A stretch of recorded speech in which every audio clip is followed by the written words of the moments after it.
감사합니다. 제가 오늘 새벽 1시쯤 일어났는데 분명히 뭐 소리는 없겠지만 제게 들려질 음성이 제가 어릴 때 한 65년 전 이야기인 것 같아요. 그때에 새벽에 불렀던 그 단일전이 땡땡땡 은은하게 들린다. 저 깊고 깊은 산골 오막사리에도 단일종이 울린다. 단일종이 땡땡땡 부드럽게 들린다.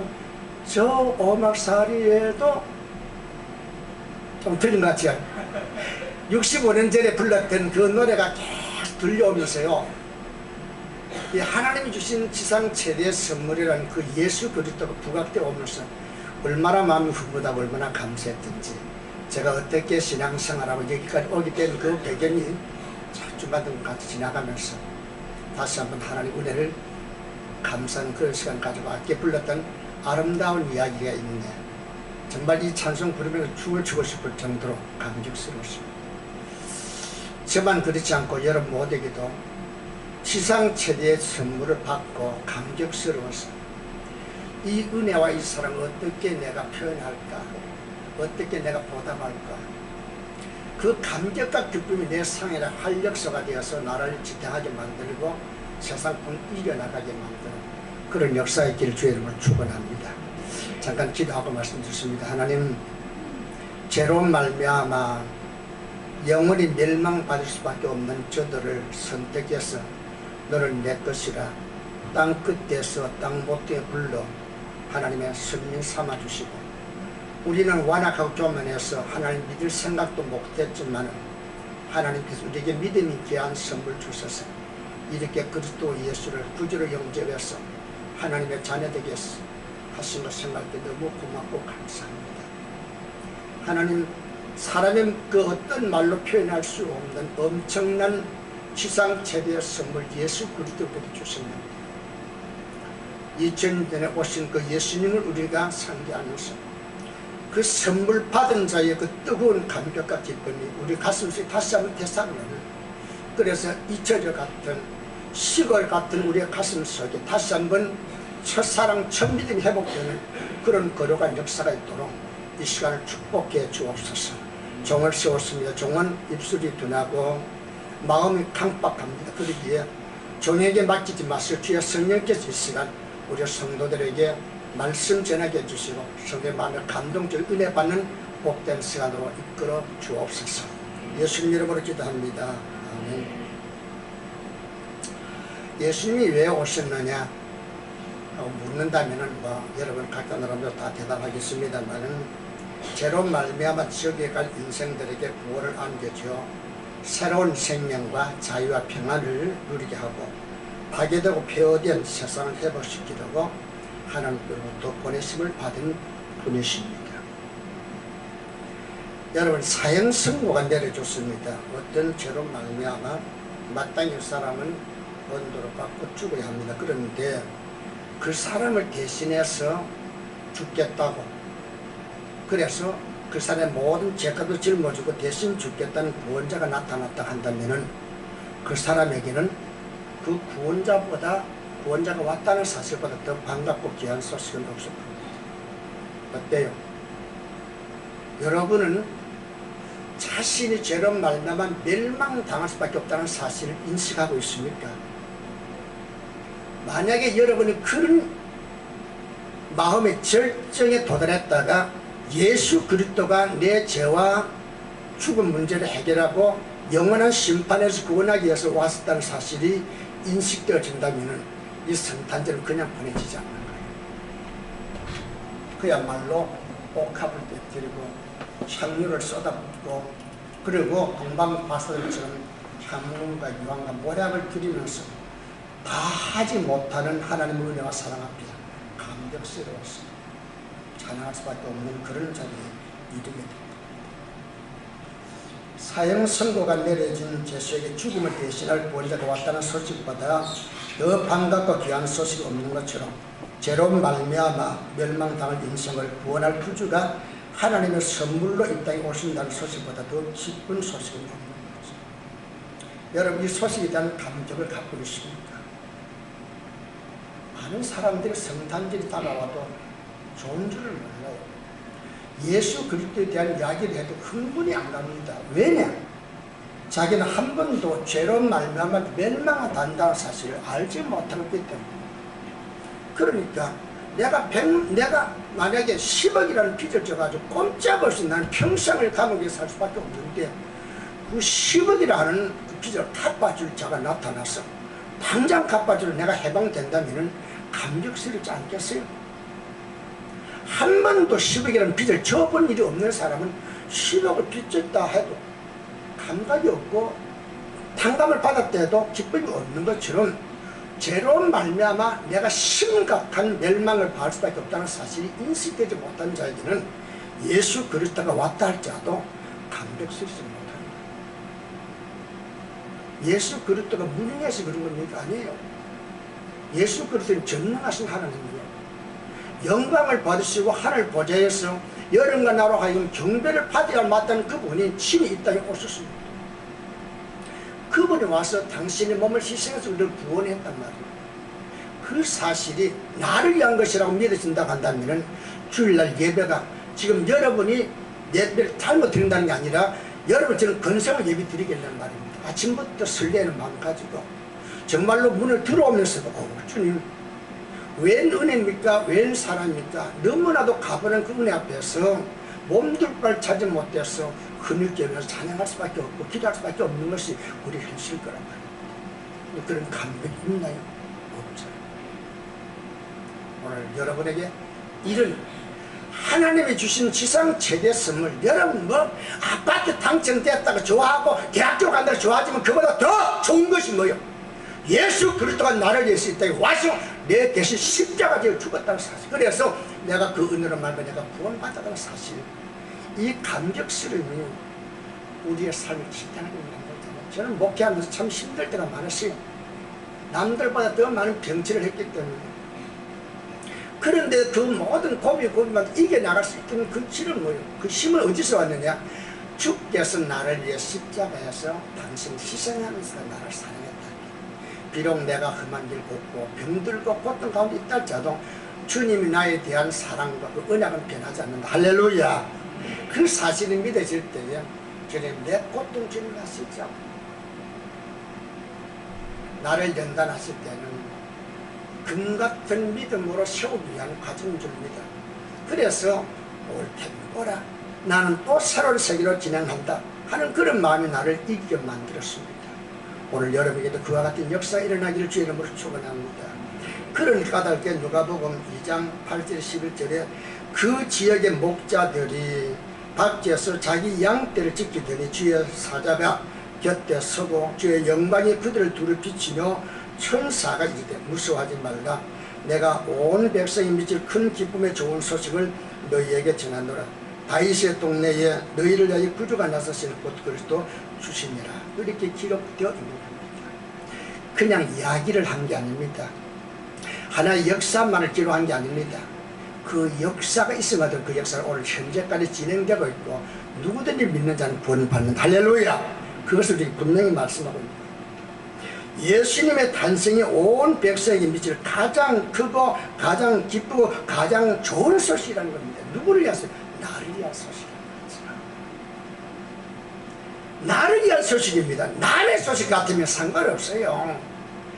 나를 위한 소식이란 말입니다. 이거는 이 소식이 천사를 통해서 내게 음식이 들려졌다 한다면 뛰지 않을 수 있겠어요? 페르시아에서 그 동네 베들레헴까지 그게 멀죠. 그러나 나를 위해 구주가 났다고 생각하면 그게 멀겠어요? 뛰어가서 경배하고 드려야지. 그게 오지 않겠어요? 여러분과 내 심령 속에 그리스도가 교회를 통해서 오늘 우리에게 말씀하고 있다는 사실을 믿어진다면 교회에 오는 것이 그냥 억지로 오겠어요? 즐거운 마음으로 오고 기쁜 마음으로 오고 오늘 어떤 말씀 내게 주실까? 그런 설레는 마음으로 오게 되는 거죠. 예수님의 탄생이 온 백성에게 미칠 가장 크고 가장 기쁘고 가장 좋은 소식입니다. 이 소식을 여러분 음미해 보시기 바랍니다. 왜 예수님 오신 소식이 나에게 그렇게 큰 소식이고 그렇게 예쁜 소식이고 그렇게 좋은 소식입니까? 이런 천사의 말이 들렸을 때에 하늘에서 또 천군 천사들이 나타나면 뭐랍니까? 지극히 높은 곳에서는 하나님께 영광이요 땅에서는 하나님이 기뻐하시는 사람들 중에 평화로다. 그렇게 찬양을 합니다. 동방에서는 뭐요? 이상한 별이 나타나 메시아 탄생을 알려주기까지 하죠. 자, 여기 천사가 왜 온 세상에 미칠 가장 크고 가장 기쁘고 가장 좋은 소식을 했는데, 큰 소식인 것은 뭐요?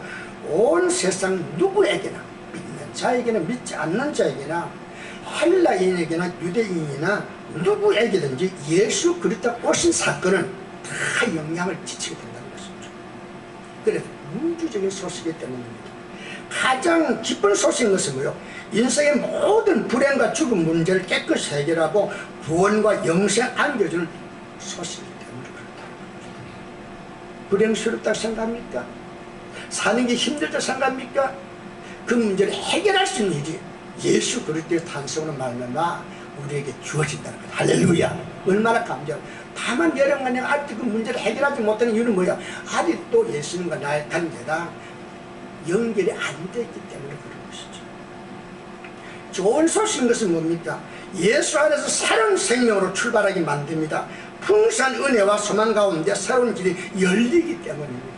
예수 만나보세요. 인생은 달라지게 되었습니다. 수십 년간 신앙생활 했다면서도 아직도 예전에 나와 지금 내가 여전히 변함없이 동일한 사람이라면 그 사람 분명 그 신앙이 잘못된 사람이고 병든 사람입니다. 그러니까 예수님의 탄생은 하나님께는 뭐요? 영광이 되고, 땅에서는 그를 믿는 자들에게, 믿지 않는 자에게는 예수님 오신 것조차 그들에게는 좋을 게 없어요. 그냥 고민입니다. 술 마시고 놀러 가는 건 좋을는지 모르지만 그들에게는 하등 기쁨도 없고 평화가 될 수 없는 거예요. 그런데 믿는 우리에게는 뭐요? 믿는 자에게 주어지는 하나님의 혜택이 있기 때문에 기쁨이 되고 평화가 된다는 거죠. 그러니까 여러분과 내가 예수 믿는다면 당연히 우리는 뭐요? 큰 기쁨과 큰 평화, 큰 영광, 상나는 그런 긍지와 자부심이 우리에게는 당연히 있어야 한다는 겁니다. 그걸 못 가졌다면 우리 자신을 자책하면서 그렇게 되려고 노력해야 되는 겁니다. 우리는 전혀 교회 왔다 가는 걸로 끝나지 더 이상 신앙의 깊은 진실 가운데 들어가려고는 생각지 않고 있다는, 그게 너무 안타깝습니다. 여러분 신앙생활 몇 년 했어요? 오래 했잖아요. 어떤 사람 못돼 신앙을 하잖아요. 근데 여러분 달라진 게 뭐냐 말입니다. 근데 예수님 만나면 달라지는 겁니다. 그러니까 그걸 알게 되었던 동방 박사들은 뭐요? 별이 나타나서 움직이니까 그 별의 인도를 받고 험한 길을 마다하지 않고 끝까지 별의 인도를 받고 따라가잖아요. 별이 머문 집에 있는 아기에게 왕 같은 신분으로 대우하면서 귀한 보물을 아끼지 않고 드리면서 무릎 꿇어 경배하잖아요. 그리고는 헤롯 왕이 어명으로 너희들이 반드시 아기에게 메시아를 만나서 경배하고 난 뒤에는 나한테 알려달라. 나도 가서 경배하겠다는 어명을 내렸는데 그들은 그 어명까지도 거역하고 꿈에 지시한 대로 다른 길로 가는 모험도 강하더란 말입니다. 어떻게 그런 용기가 나올 수 있을까요? 주님 만나기 때문에 그런 거죠. 주님을 만난 사람, 주님의 은혜를 입은 사람, 신앙에 눈을 뜬 사람, 지혜 고하를 막론하고 주님께 무릎을 꿇게 되는 겁니다. 예수 믿는다면서 전혀 주의 말씀에 순복할 수 없다면 그 사람 주님과 상관이 없는 사람으로 교회 다니는 사람이죠. 여러분은 나는 종교인이 되어서 안 됩니다. 종교는 뭐예요? 인간의 의지로 심기에 도달하고 노력합니다. 절대로 도달하지 못합니다. 그렇기 때문에 하나님께서 친히 인간의 몸을 입고 있다 찾아와 주셔서 우리를 만나 주시기 때문에 우리가 주님을 만나게 되는 것이죠. 그러니까 주님을 만난 사람, 주의 은혜를 아는 사람은 주님께 엎드려 경배하는 걸 부끄러워하지 않습니다. 예배, 아이고 또 예배냐 이럴는지 모르지만은 주님 만난 사람은 예배만이 하나님을 기쁘게 하고 영화롭게 할 수 있다. 예배하는 것을 좋아하고 예배가 모인다면 가는 거예요. 저는 어릴 때 중학교 때나 중학교 때 고등학교 다닐 때도 새벽 예배를 제가 꼭 다녔는데 새벽 예배 끝나고 오면 우리 집은 또다시 가정 예배가 있어요. 그러면 어느 집에들 가정 예배 들어가서 제가 다시 예배드려요. 왜? 우리 집은 전혀 신앙을 용납하지 않기 때문에. 그래서 시골 가면 그분들이 지금도 그래요. 그때에 그들이 신혼 초였는데 목사님 그때 학생이 되어가지고 우리 집에 와서 같이 예배 드리는 게 있었습니다. 좋습니다. 너무 좋았어요. 하나님께 예배 드릴 때는 하나님이 나와 함께하는 것 같아 너무 좋았어요. 자, 그래서 예배에 치밀하는 사람 뭐요? 시간 바치는 것, 물질 바치는 것, 무엇이든 주를 위한 것이라면 아까워하지 않고 드리는 걸 즐겨하죠. 환경과 조건에 상관없이 말씀에 순종하는 것을 당연한 걸로 여깁니다. 그리고 예수가 자기의 구주임을 자랑스럽게 이야기하죠. 어디 갔다 와요? 하고 묻습니다. 그러면 여러분 가운데는 내가 교회 나갔다 온다는 사실 자체가 부끄러워가지고 저기 갔다 오요. 그런 사람 분명히 여러분 가운데 있을 겁니다. 그 사람은 그만큼 주님과의 관계가 심리를 이루지 않는 사람이죠. 누구 엄마 나 오늘 교회가 너무 좋아. 누구 엄마도 교회 갔으면 좋겠어. 이렇게 내가 예수 믿는 것에 대한 분명한 자랑이 나와야 될 거 아니에요. 깃발 들고 다닐 필요는 없다 할 때 적어도 다른 사람한테 저 사람은 정말 예수 믿는 것 같다고 하는 예수 그리스도의 향기가 나타나야 될 거 아니에요. 예수 그리스도의 생애를 그를 통해 봐야 될 거 아니란 말입니다. 예수가 자기의 구주임을 자랑스럽게 여기는 겁니다. 여러분 그렇게 살아갑니까?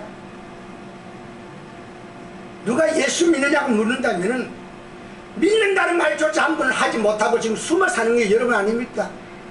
이거 우리 고쳐야 됩니다. 그래 가지고는 구원받았다고 말할 수 없는 거죠.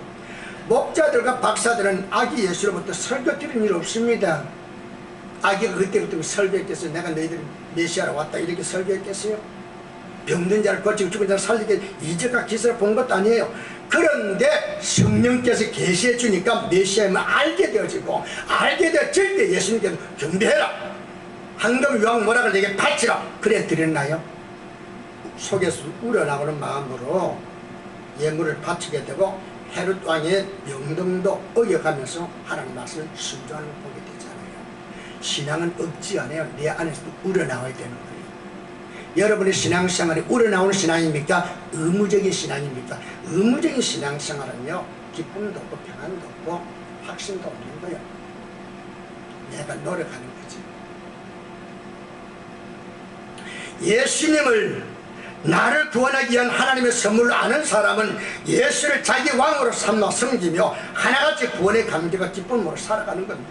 주님 말씀하옵소서 종이 듣겠나이다. 그래도 순종하며 걸어가는 거죠. 예수 만남이 이처럼 이전의 삶과는 다른 길을 갈 수밖에 없는 거예요. 이전에 내가 살았던 삶 예수를 만난 순간부터 끊어버리는 거예요. 그래서 사도 바울은 뭐요? 이전에는 출세만 해야 된다 생각했던 거 아니에요. 로마 시민권, 가만히 문에서 학문적으로, 그 다음에 바리새인 중에 바리새인 종교적으로 그런 모든 갖춘 사람 아니에요. 그러더니 그가 예수를 만나서 하나님 싹 버렸어요. 우리는 어때요? 사도 바울이 버린 것을 지금 찾으려고 오늘도 교회 안 나온 사람 있잖아요. 그것 때문에 그 지친내라고 말이에요. 그런 사람이 과연 주의 나라에 들어갈 수 있겠는가 말입니다. 그게 걱정이에요. 정말 제가 목회하면 저한테 영향을 받은 사람들이 내가 천국에 분명히 들어가게 있을 때에 그때 들어오는 사람을 보았을 때 그 사람 어디 갔어? 얼마나 마음 아프겠니? 여러분 한번 생각해 본 일 있습니까?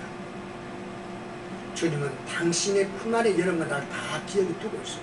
그래 여러분과 나를 거하게 십자가에서 아버지 저들의 죄를 사해 주소서 라고 이렇게 기도했는데 그렇게 기도한 여러분과 내가 분명히 구원의 선물 예수 그리스도를 받았는데도 거절해버렸어요. 그래서 천국에 문턱에도 못 간다면 주님 얼마나 마음 아파하겠냐.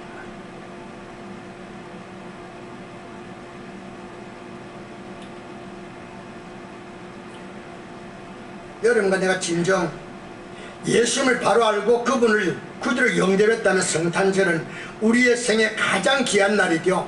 동방 박사나 양치던 목자들 같이 이 시대에 향금과 유황과 모락을 드리면서 주님의 탄생을 찬양하며 기뻐하게 되어 있는 겁니다. 이건 할애상이 아니라 할 수밖에 없는 거죠. 너무 좋았어. 너무 감격스러웠어. 너무 기뻤어. 안에서 우러나는 거 어떻게 합니까? 죄값으로 멸망당할 수밖에 없던 내가 예수 때문에 속죄 안 받고 구원받았다면 어찌 기쁨과 감격이 없겠냐 말이야. 할렐루야. 감격으로 여러분과 내가 기쁘다 구주 없으면 만병선 맞으라 해야 될 거 아니야. 근데 예수님 어디 있는지 몰라. 지금 마국간에 모셔놓고 있어. 그런데 그 마국간 주인이 나와가지고 이거 새벽송 왔으니까 문 딱 열어놓고 새벽송 맞이했다 합시다. 그래서 그 어린 예수 찬송 불렀다 한다면 마국간에 예수님 뭐라 하겠어요? 오늘 여러분과 나도 어설프 우리의 머릿속에 예수님을 담아두지 마음에는 예수 없는 사람이 얼마나 많아요. 그러면 번질나게 찬송을 얼마나 잘하고 있습니까? 그걸 고쳐야 한다는 것이죠. 1000번 만번 불러도 그래서 우리는 구원하면 상관이 없는 사람이야. 하나님 기뻐하게 되는 오히려 하나님 모독하게 되는 것이야. 생각해보세요. 내가 뻔히 알고 있는데 내 앞에서 거짓말하고 앉아있어. 그 사람이 나를 칭찬한다 합시다. 그러나 나는 알아요. 그 사람이. 그걸 내가 정확히 얘기했으니까 여러분과 내가 숨기도 하나님은 여러분과 내 신문을 읽고 있다고 한다면은 그잖아요. 있는 모습 그대로. 할렐루야. 연약하면 그대로 하나님 우리에게 완전을 추구하지 않아요. 정직하라는 말하죠. 내가 죄인이냐? 죄인을 고백하라. 그럼 내가 용서를 주겠다는 것이죠. 거듭나기 전에는 예수님을 모세와 율법을 무시하는 해방자로 했던 바울이 다메섹에서 예수님을 만나고 나서는 뭐라고 고백합니까? 빌립보서에서 그런 근본 하나님의 본체시나 하나님과 동등됨을 취할 것을 여기지 아니하시고 그랬습니다. 뿐만 아니라 10절에서는 하늘에 있는 자들과 땅에 있는 자들과 땅 아래에 있는 자들의 모든 무릎을 꿇을 수밖에 없는 하나님과 동등한 분이라고 고백하잖아요. 모든 인류로부터 영원의 찬양과 경배를 받으시기에 합당한 분이라고 지금 바울이 고백하는 거예요. 그러면 예수님이 이전하고 지금 달라진 겁니까? 동일하신 분이에요. 사도 바울이 예수를 만나기 전에 그 예수님이라 만나고 난 뒤에 동일하지만 전에는 예수를 몰라고 지금은 예수를 알았단 말이에요. 알고 나니까 뭐예요? 법조 창세의 모든 인류가 그분 앞에 무릎 꿇고 경배할 수밖에 없는 그런 분임을 소개하고 있잖아요. 뿐만 아니라 예수님에 대한 잘못된 지식과 편견을 가지고 유대교를 숭상하고 그리고 예수님을 무시하고 갈시하던 사람들이 뭐라고 했습니까? 모든 사람이 죄를 범했으며 하나님의 영광에 이르지 못하였기에 하나님이 아들을 죄 문제를 해결하도록 이 땅에 보내어서 그분이 죄값을 질못 대신 죽었기 때문에 그 아들 안에서 우리가 속량하고 죄사함을 받았느니라. 그렇게 외칩니다. 그렇게 밀시했지만 그분이 우리의 구세주가 되어 우리의 모든 죄값을 청산합니다. 그를 믿는 자만이 구원과 영생을 얻게 된다고 외치잖아요. 전에 그가 그랬습니까? 예수 믿는 자를 잡아 죽이는데 앞장섰던 사람이 예수 딱 만나고 나니 완전히 삶이 일신되더라고요. 여러분 너무 잘 아는 말씀 요한복음 3장 16절 하나님의 세상을 이처럼 사랑한 독생자를 주신 독생자를 주신 말이에요. 왜 주셨어요? 이는 그를 믿는 자마다 멸망치 않고 영생을 얻게 하려 하심이라. 오늘 말씀대로 하나님이 나를 구원하기 위해 사랑의 증표로 독생자를 선물로 주신 날입니다. 선물은 주지 않으면 못 받아요. 그죠? 가진 자가 베풀 때에 받을 수 있는 거죠. 하나님이 당신의 아들을 이 땅에 보내주셨으니까 이런 거 내가 믿을 수 있는 근거가 생긴 거예요. 보내지 않으면 믿을 수 없어요. 보냈습니다. 보낼 뿐만 아니라 보낸 자를 믿도록 여러분에게 믿음이라는 선물을 주었다는 걸 할렐루야. 얼마나 감격스러워요. 전에도 제가 말씀드렸죠. 믿음은 보배라고. 믿음 보배입니다. 근데 우리는 믿음을 헌신짝처럼 그냥 내팽개칠 때 얼마나 말해요. 돈 몇 푼 때문에 믿음 버리고 그죠? 회개해야 됩니다. 하나님 주신 믿음이란 선물, 하나님 주신 예수 그리스도를 무시하고 거절하는 자 절대로 하나님 그냥 안 넘어갑니다.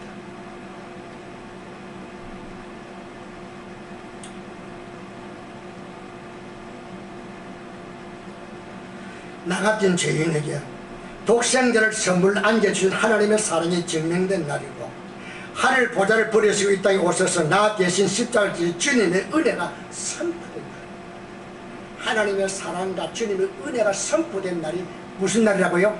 성탄절이라는 겁니다. 하나님의 심판을 면할 수 있는 유일한 방책은 예수뿐이므로 이 세상에 구세주가 왔다는 소식보다 더 귀하고 더 복되고 더 큰 소식은 없는 겁니다. 그러므로 성탄절은 구세주를 선물로 주신 하나님께 선민으로 나를 선택했다는 사실과 구주 예수를 믿음으로 받을 수 있도록 은혜 주신 그 감격과 기쁨으로 찬양과 경배로 하다하며 서로 축하하며 격려하고 소망을 심어주고 믿지 않는 자들의 이 구원의 소식을 소개한 날이기도 하다는 것이죠. 성탄절은 축하의 날입니다. 그야말로 축제 분위기가 우리에게는 있어야 됩니다. 선물을 제가 주었습니다. 저는 정말 귀하게 여기서 이것이 그 사람이 꼭 필요하다고 줬는데, 나중에 보니까 그 선물을 그냥 저 방구석에 처박혀 놓고 있어요. 그럼 선물 준 내가 어떻게 생각하겠어요? 얼마나 마음이 상하겠어요. 그죠? 내가 정말 당신을 위해 주는데 그 귀한 것을 그렇게 천하게 여겨 이러지 않겠어요? 하나님께서 이런 건 나에게 구원을 주고 영생을 주고 정말 하나님의 신령한 복을 안겨주기 위해서 예수라는 귀한 생명, 그 귀한 선물을 우리 주셨습니다. 그럼 여러분 나는 황송하게 받아서 귀하게 그분과 함께 교제하며 살아가야 될까? 그런데 여러분이 그렇게 예수를 귀한 줄로 여기고 있습니까? 아니잖아요. 팥죽 한 그릇에 장자의 명분을 팔아버렸던 에서처럼 우리 그렇게 살아오는 일이 얼마나 많습니까? 그러면 주여 내게 복을 주소서. 하나님께서 말씀하기를 내가 복을 내게 주고 싶다. 그런데 복을 주는 것만큼 네가 타락한다. 그래서 내가 못 주겠다. 이러지 않겠어요? 이건 이제 다음에 제가 언제 설교할지는 모르겠는데 내년에 설교 준비를 했어요. 정말 내년 주 복 좀 받고 싶다. 복 좀 받아야 되겠다. 할렐루야. 기대하고 나오세요. 그런데 듣기는 잘 들어. 아이고 순종을 해. 같이 밥상을 차렸는데 지가 먹어야 되고 떠먹는 건 자기가 할 일 아니요. 밥상은 내가 차려주지만 먹는 건 자기가 할 일인데 차려준 밥도 못 챙겨 먹는 게 우리 아니요. 여러분 신앙생활 어떻게 해요? 목회자 목사님이 지금 난 참 내가 설교를 하고요, 내가 들어봐도 너무 딱딱해. 그죠? 이 목사님 얼마나 부드럽게 잘하세요. 그런데 이렇게 부드럽게 목사님 말씀 전하는 나는 그냥 대충 하지 목사님 얼마나 세밀하게 영상 잘 띄워가면 그렇게 정말 심사숙고하게 준비한 설교를 여러분 잘 받아들여야 될 거 아니에요. 그런데 여러분 집에 음식 장난 잘했는데 남편 애들이 와서 하는데 이 음식 맛이 뭐 이래? 좋아요? 안 좋잖아. 그러려면은 바깥에서 좀 먹고 들어오지 말고 좀 다 골아가지고 오면은 그냥 맛있게 먹을 텐데 바깥에 다 주워서 먹고 와가지고 밥맛 없다. 밥맛이 없는 게 자기 입맛이 없는 거지. 밥이 왜 맛이 없어? 맛있지. 근데 자기 먹는 자기 생각 안 하고 꼭 투정을 한다는 거야. 목사님 설교 얼마나 좋아. 나는 은혜 받아. 여러분은 어떤지 모르지만 이승엽 목사님 은혜를 참아요. 내가 지난주에도 집사 우리 이승엽 목사님 설교가 점점 좋아. 내가 칭찬하는 게 아니야. 내가 느낌을 이야기하는 거죠. 우리 최강재 목사님 왔어요. 목사님 이승엽 참 좋다. 너무 좋다. 당신 아들 잘하지만 사이도 잘하고 우리 아들도 잘하고 너무 좋아가지고 내일 모레 또 만나요. 매주 만나잖아요. 갔어. 가온데도 가고 어디 가던데 내가 딸려서 못 간다고 했어요. 여러분 선물의 가치와 용도를 몰라 선물을 무시하거나 함부로 취급하면 선물 주신 분을 못 오가는 것이 되잖아요. 그죠?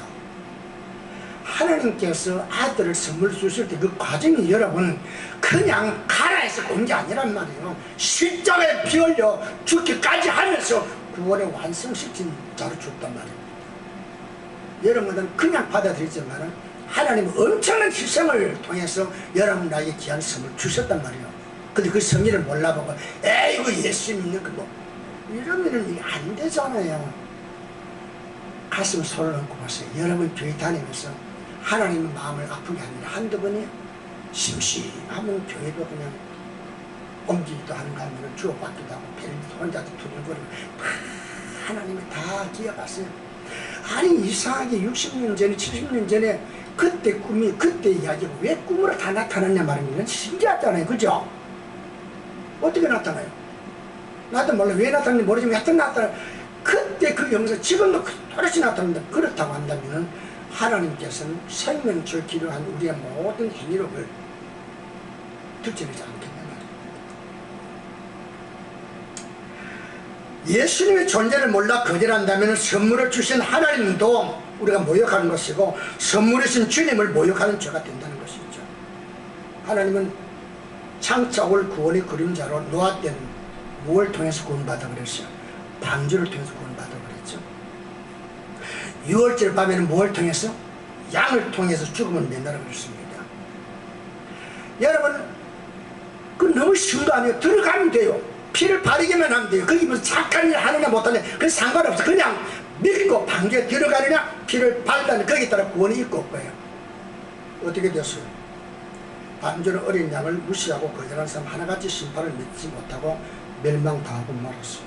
그렇다고 한다면 하나님이 당신의 아들을 십자가에 내어 죽이며 엄청난 고통의 실상을 감수하면서 죄 문제를 해결하시고 우리에게 죄 용서 받을 수 있는 그 길을 마련해 놨는데 하나님께서 내가 믿으라 내가 내게 믿음을 선물로 주노라 하는데도 싫어 하고 거절해 탄다면 그 사람에게 용서가 있겠는가 말입니다. 다른 모든 죄를 용서받을 수 있지만 하나님의 아들을 모욕하고 거절한 죄는 용서받을 수 없다. 하나님의 크신 사랑 은혜를 내다보았던 마리아는 자신의 귀중한 옥합을 깨뜨려 그 속에 있던 향유를 예수의 발에 쏟아 부으면서 주님을 향한 자신의 믿음과 사랑을 고백하지 않을 수 없었던 거예요. 예수님이 장차 쉽게 못 박히지만 예수님이 돌아가시기 전에 자기가 자신의 믿음과 사랑을 고백해야 되겠다. 그래서 시집갈 미침을 준비했던 향유 한 옥합을 깨뜨립니다. 그게 300데나리온이라는 것이에요. 300데나리온은 노동자 301불의 값이에요. 우리로 말하면 하루 10만원씩 받는다 하면 얼마 돼요? 301일 엄청난 돈이잖아요. 그걸 쏟아붓습니다. 그걸 보았던 주위의 제자들은 뭐요? 그 악한 것을 거기에 쏟아붓느냐 이 멍청한 여자애 그랬지만은 마리아는 뭐요? 더 드리지 못해서 아쉬움을 가지고 그때 예수님께서 말씀하기를 야단치지 말고 가만두라. 제가 나를 기념했느니라. 이 복음이 증거되는 것은 저 여인의 향한 일을 반드시 증거되어야 한다. 헌신이 무엇인가 분명히 보여줬단 말입니다. 누가 헌신합니까? 받을 은혜가 있는 사람, 감사를 느끼는 사람만 헌신할 수 있는 거란 말입니다.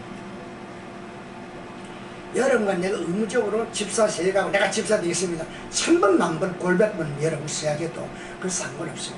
다만 여러분 가슴 속에 주님의 뜨거운 은혜와 사랑이 감격으로 내게 다가올 때에 나는 헌신의 사람이 될 수 있는 거예요. 그걸 찾으세요.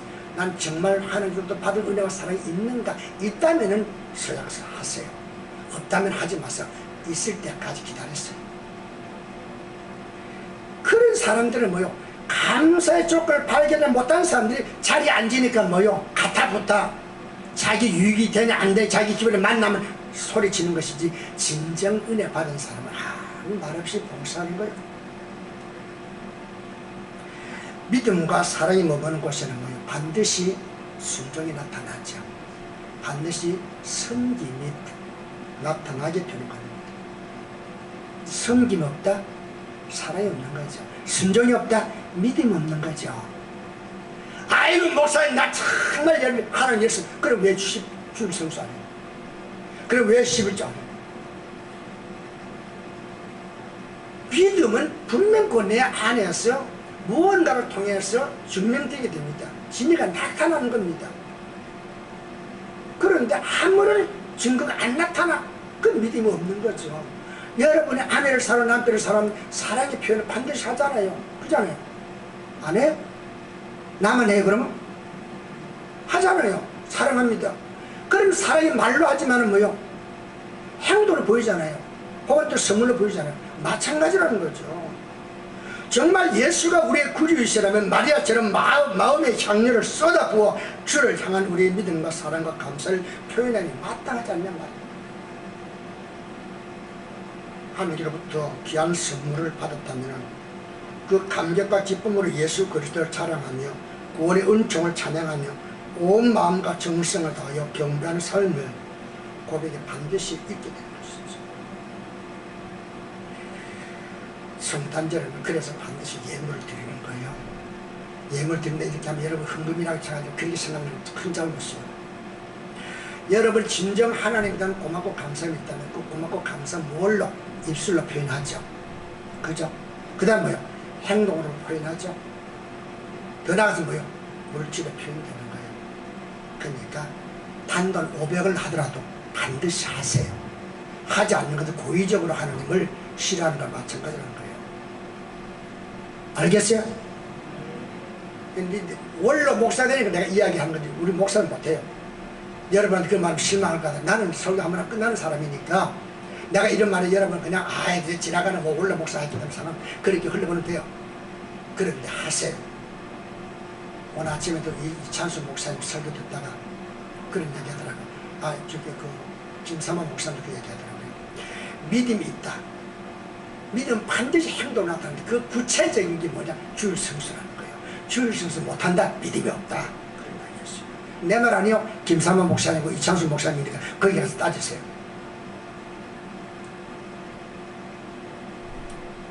그래서 성탄절은 반드시 예물을 드리고 감사를 표현하는 것입니다. 사랑하는 성도 여러분, 한번 따라할까요? 하나님이 주신 지상 최대의 선물 예수 그리스도를 내가 어떻게 영접해야 하나 한번 생각해 보세요. 정말 그 예수 그리스도는 나에게 어떤 존재입니까? 주 예수보다도 귀한 것은 없네. 찬송은 참 우리가 잘하잖아요. 그죠? 근데 과연 그 예수는 그렇게 우리가 모시고 살아가고 있는가? 정말 이번 성탄절은 가식이 없는 진실된 마음에서 우러나오는 신앙의 고백이 있고 예물이 있고 그래서 구원의 감격과 하나님의 선택받은 자로서의 긍지를 가지고 기쁘다고 적었어요. 만백성 맞이라 외칠 수 있는 우리 초대교 모든 성도 여러분 되길 주 이름으로